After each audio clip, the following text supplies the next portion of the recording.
हाँ, वो तो पॉजिटिव नेगेटिव कम छोड़ा है ना, लेस देन 0.5 है या ग्रेटर देन 0.5 है? सर, लेस है। लेस है।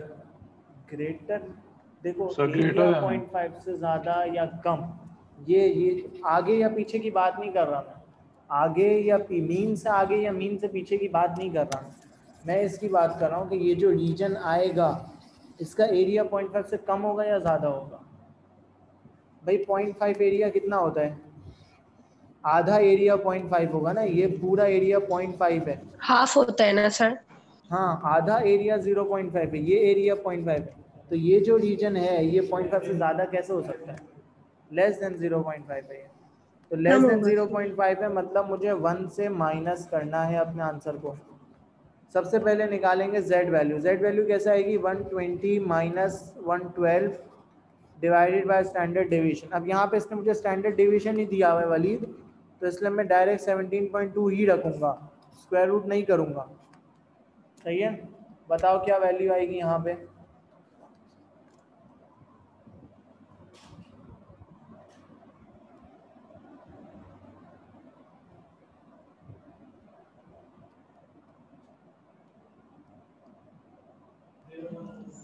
सर 0.46। 0.45 या 0.46? अब मैं 3 डेसिमल प्लेस बताऊँ, 457, 3 डेसिमल प्लेस लेते हैं हमेशा z की वैल्यू। अब 0.457 को मैं z टेबल से देख लूँगा, ठीक है, z टेबल से तो देखना आता है ना। अब जो भी आंसर आएगा 0.457 से, उसको मैं 1 से माइनस कर दूंगा, तो मेरे पास फाइनल आंसर बन जाएगा बस। सही है, कॉपी करना है तो कर लो जल्दी से, अगला क्वेश्चन देखते हैं।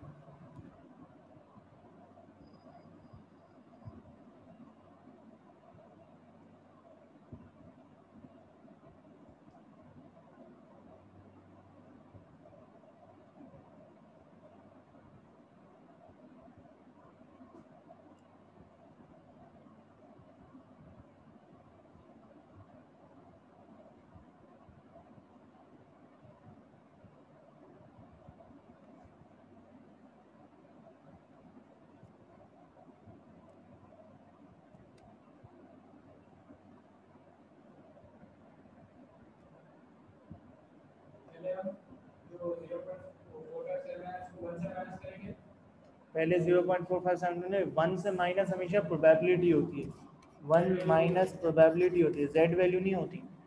ये आई है z वैल्यू, इसको मैं देखूंगा z टेबल में, इससे आएगी मेरी प्रोबेबिलिटी, उसको 1 से माइनस करो, 1 से माइनस हमेशा प्रोबेबिलिटी होगी।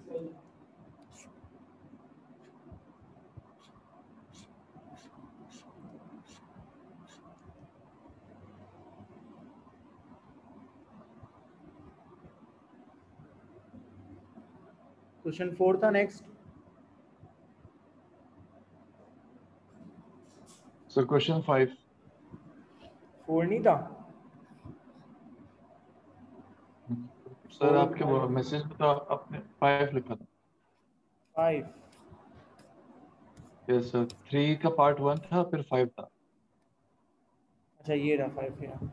Melons are sold in 3 sizes, small, medium and large. The weights follow a normal distribution with mean 450 and standard deviation 120. Melons weighing less than 350 are classified as small. यानी इसने बोला है कि जिनका वेट 350 से कम है वो स्मॉल है। मुझे प्रोबेबिलिटी फाइंड करनी है, प्रोपोर्शन का मतलब प्रोबेबिलिटी है, of melons classified as small, यानी मुझे प्रोबेबिलिटी फाइंड करनी है लेस देन 350 की। उसने प्रोबेबिलिटी फाइंड करवाई है लेकिन इंग्लिश लिख के दे दी है। स्मॉल की प्रोबेबिलिटी फाइंड करनी है कि स्मॉल कितने हैं, उनकी प्रोबेबिलिटी क्या है, स्मॉल कौन से हैं जो लेस देन 350 हैं, तो लेस देन 350 की प्रोबेबिलिटी फाइंड करनी है सीधा सीधा। मीन कितना है भाई? मीन है हमारा 450, 350 इससे पीछे होगा, लेस देन यानी यहाँ पे जाना है, ये 0.5 से कम होगा या ज़्यादा होगा? कम होगा। कम होगा। देखो आधे से ज़्यादा अगर होगा तो 0.5 ज़्यादा है, अगर आधे के अंदर अंदर ये तो 0.5 से कम है, बस लेस देन 0.5। तो अब 1 से माइनस करना पड़ेगा एंड में, सिर्फ ग्रेटर देन 0.5 है लेस देन 0.5 मुझे ये बताएगा कि 1 से माइनस करना है या नहीं। लेस देन 0.5 है तो 1 से माइनस करना है। z वैल्यू निकाल लेंगे 350 minus 450 divided by standard deviation कितनी है भाई 120। क्या आएगी वैल्यू?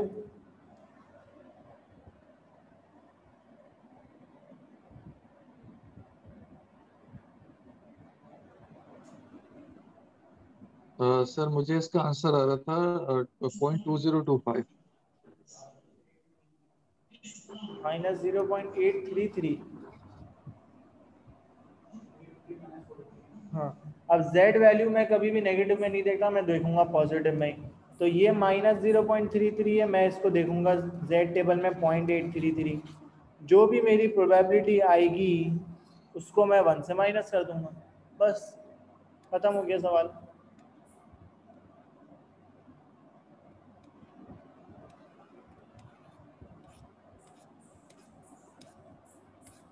अगला क्या था? Sir question 8 part 1।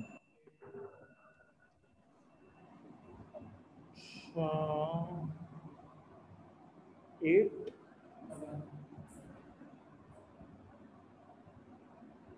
8 कैसे दिया है मैंने? नहीं 8 तो कुछ और है। सर ये बाइनोमियल था आई थिंक। 8 पार्ट 1 ना। 8 के बाद क्या है?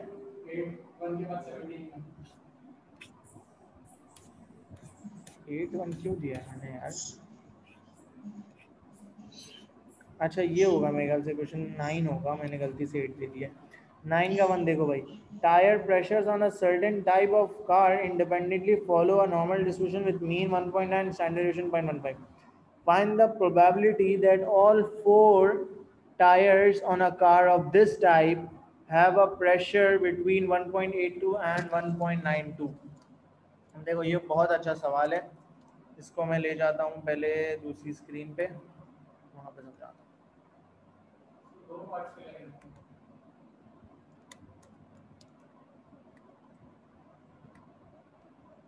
देखो भाई, सबसे पहले तो वो ये बोल रहा है कि मुझे प्रोबेबिलिटी फाइंड करके दो दैट ऑल द 4 टायर्स। अब ऑल द 4 टायर्स को थोड़ी देर के लिए रोक देते हैं, क्या होने चाहिए 1.82 से 1.92 के बीच में। यानी अगर मैं देखूं कि कोई भी एक टायर जिसका प्रेशर 1.82 से 1.92 के बीच में होगा, उसकी प्रोबेबिलिटी क्या होगी?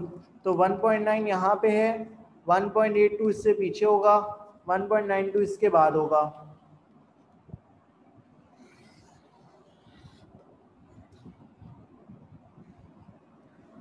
सबसे पहले अगर मैं ये प्रोबेबिलिटी फाइंड करूं कि किसी भी एक टायर की प्रोबेबिलिटी क्या होगी इफ इट्स प्रेशर इज 1.82 से 1.92 के बीच में, तो यानी ये वाला रीजन मुझे चाहिए।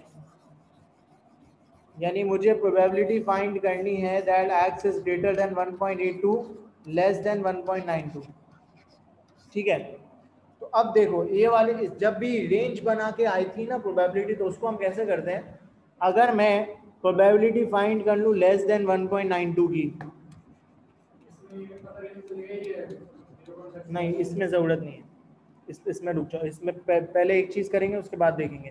मैं अगर प्रोबेबिलिटी फाइंड करता हूँ लेस देन 1.92 की, तो पूरी ये वाली प्रोबेबिलिटी आएगी 1.92 से पीछे की, और मैं 1.82 से पीछे की अगर फाइंड करता हूँ तो ये वाली आएगी।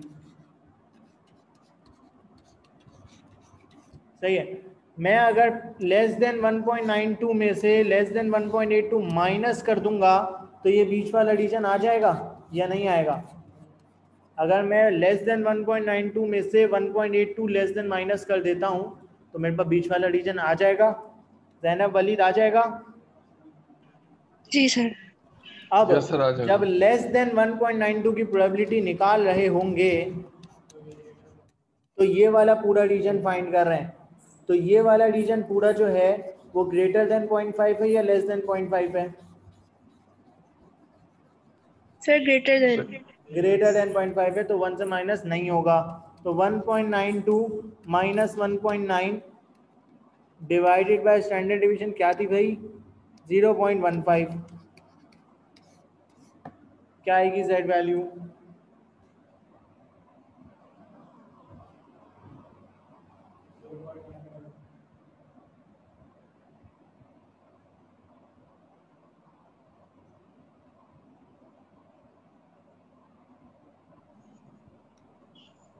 सर 133 0.133.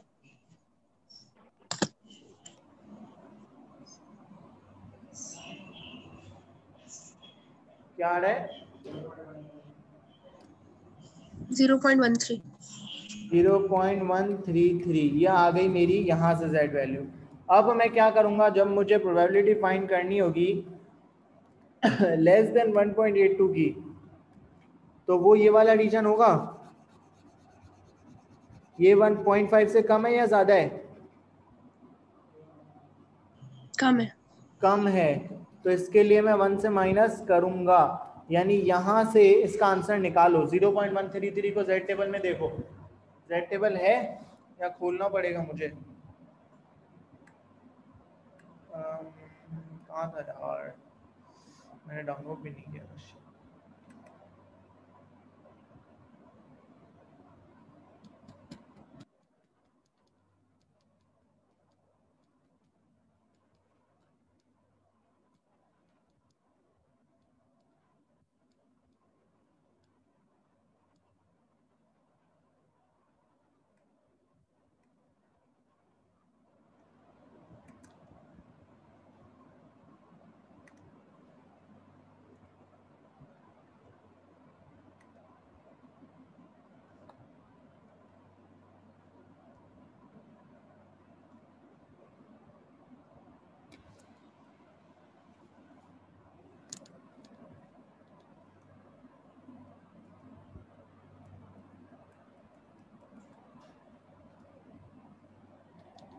देखो इसमें से क्या आ रही है वैल्यू, क्या ढूंढनी है? 0.133।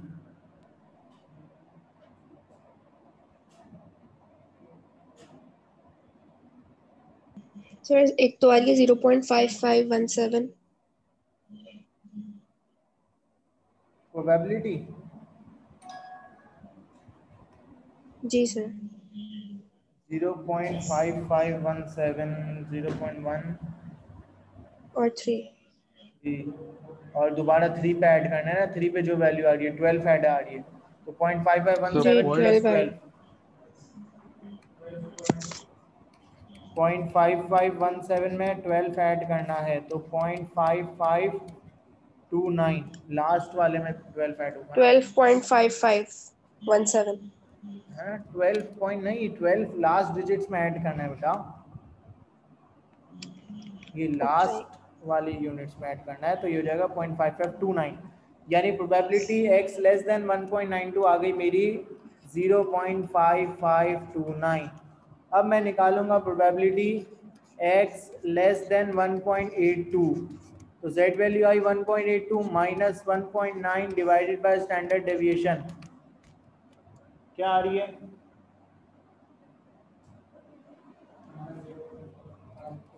माइनस 0.52533।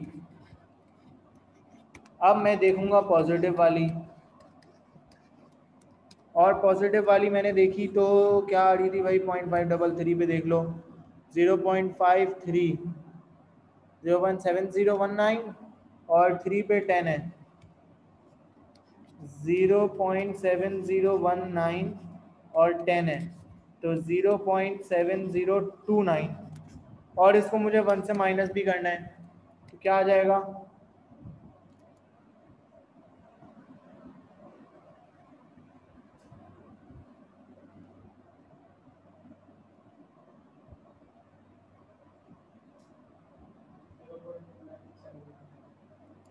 0.18। सर 0.2971 ये प्रोबेबिलिटी आई है लेस देन 1.82 की, तो लेस देन 1.92 आ रही है 0.5529, और लेस देन 1.82 आ रही है 0.2971।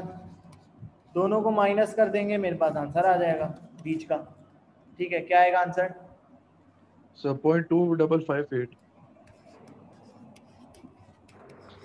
अब ये जो प्रोबेबिलिटी आई है, ये एनी टायर, किसी एक टायर का आया है, any tyre pressure between 1.92 and 1.82, ये किसी भी एक टायर का प्रेशर इसके बीच में होगा, उसकी प्रोबेबिलिटी है, राइट। मुझे क्या फाइंड करना है, मुझे ये फाइंड करना है कि भाई ऑल 4 टायर्स, यानी चारों टायर ऐसे होने चाहिए जिनका प्रेशर इसके बीच में हो। तो एक टायर की प्रोबेबिलिटी 0.2558, चारों टायर में सेम चीज हो तो पावर 4। बस ये टायर की भी इस रेंज में हो, ये टायर भी इस रेंज में हो, चारों टायर सेम रेंज में हो, तो एक टायर की प्रोबेबिलिटी पावर 4। सही है, या इसको हम बाइनोमियल में लगा सकते हैं, 4C4 यूं भी बोल सकते हैं।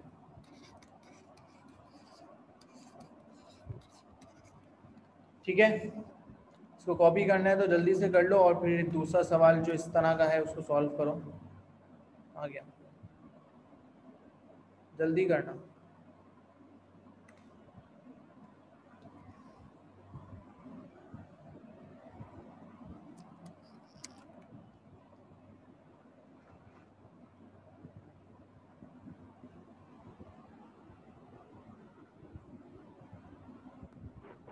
सर इस क्वेश्चन का पार्ट 2 भी करना है? नहीं, पार्ट 2 नहीं करना अभी।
और कौन सा था, एक और क्वेश्चन था इस तरह का जो मैंने दिया था। हाँ, 17 था। हाँ चलो सॉल्व करो इसको। बिटवीन 30 एंड 40, भाई हमेशा जब भी रेंज वाला सवाल आएगा ना, तो हमेशा अगर मेरे पास प्रोबेबिलिटी फाइंड करनी है मुझे greater than A less than B, तो हमेशा मैं क्या करूँगा, probability X less than B minus probability X less than A, हमेशा यही होगा। बड़ी वैल्यू में से छोटी वाली माइनस होगी और दोनों के साथ लेस देन आएगा हमेशा।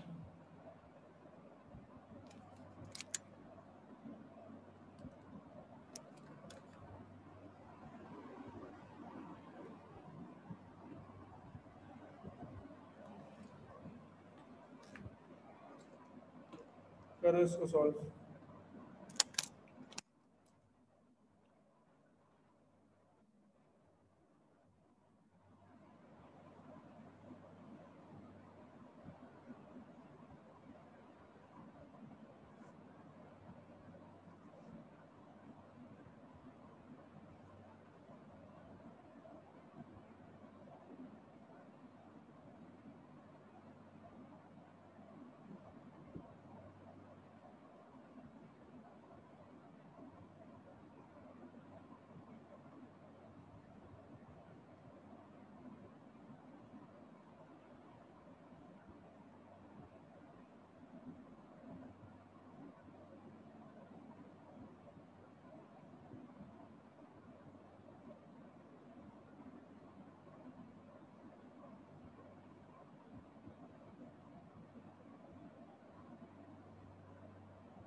अभी खोलूं? हाँ हाँ।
बोलो।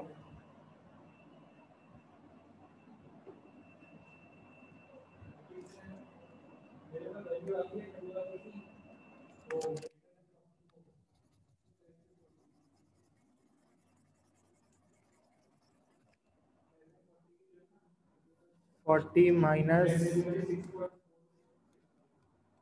नहीं आ सकती ना। 40 माइनस 35 डिवाइड बाई 11.6।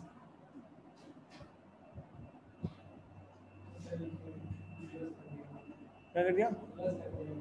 अबे यार, यहाँ से जो भी z आएगी उसकी प्रोबेबिलिटी निकालेंगे। -30 - 35 डिवाइडेड बाय 11.6। यहाँ से जो भी आएगी z की वैल्यू से प्रोबेबिलिटी निकालेंगे, उसको 1 से माइनस करेंगे और फिर <40 में से माइनस करेंगे तो हमारे पास फाइनल आंसर आ जाएगा।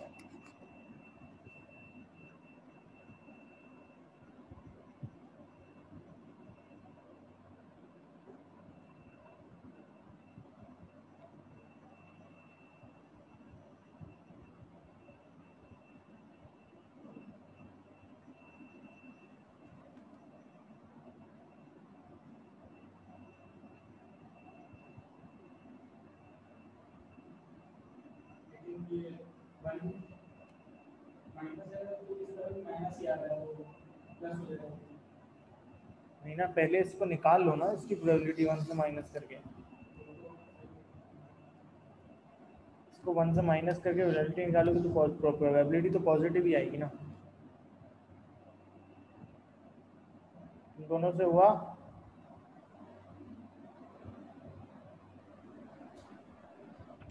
Yes sir. जी सर। फाइनल आंसर आ गया? जी सर।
चले आगे।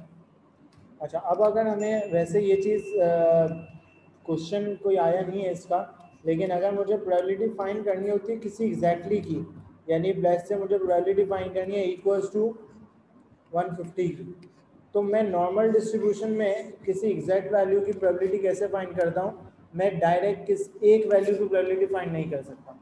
तो मैं इसके लिए क्या करूँगा, मैं एक दफ़ा इसमें -0.5 करूँगा, एक दफ़ा इसमें +0.5 करूँगा, तो हो जाएगा 149.5 और 150.5। अब मैं इसके बीच की प्रोबेबिलिटी निकालूंगा तो मेरे पास एग्जैक्टली 150 की प्रोबेबिलिटी आएगी। जब भी किसी एक वैल्यू की प्रोबेबिलिटी फाइंड करनी होगी, मैं उसमें से -0.5 और +0.5 करूँगा और इस तरह रेंज बनाऊंगा और उसकी प्रोबेबिलिटी फाइंड करूँगा, तो मेरे पास that will be equal to this thing. ठीक है, ये बात समझ आई? जैसा तो मतलब कि अगर जब इक्वल साइन देखेंगे तो ऑटोमेटिकली समझ जाए कि भाई रेंज बना। क्या बोल रहे हो वलीद? सर कह रहा था कि इक्वल साइन जब आता है x इज इक्वल टू 150 तो मतलब कि रेंज बनेगी। हाँ, इक्वल्स टू जब आएगा तब रेंज बना देंगे। ओके। अच्छा, अब देखो इसमें दूसरा कॉन्सेप्ट है, ये बहुत अच्छा है। मुझे अगर बोलता है वो कि मेरे पास x is normally distributed with mean 100 and standard deviation and variance 50, ठीक है, मुझे वो बोल रहा है probability x less than a is equal to 0.7। अब इसने मुझसे प्रोबेबिलिटी फाइंड नहीं करवाई, वो बोल रहा है कि भाई लेस देन a की प्रोबेबिलिटी 0.7 है, मुझे a की वैल्यू फाइंड करनी है। तो अब इसमें क्या करेंगे, अब हम इसमें करेंगे उल्टी वर्किंग करेंगे पूरी।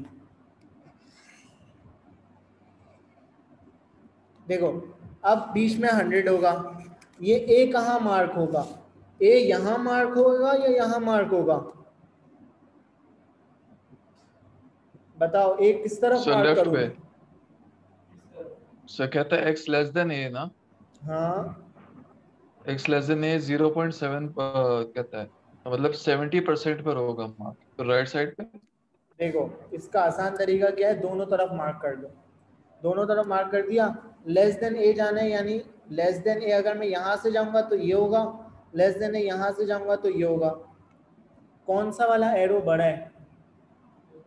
ये वाला एरो बड़ा है, और मेरी प्रोबेबिलिटी जो गिवन है वो 0.5 से ज़्यादा है। तो कौन सा वाला एरिया 0.5 से ज़्यादा हो सकता है? ये हो सकता है या ये होगा?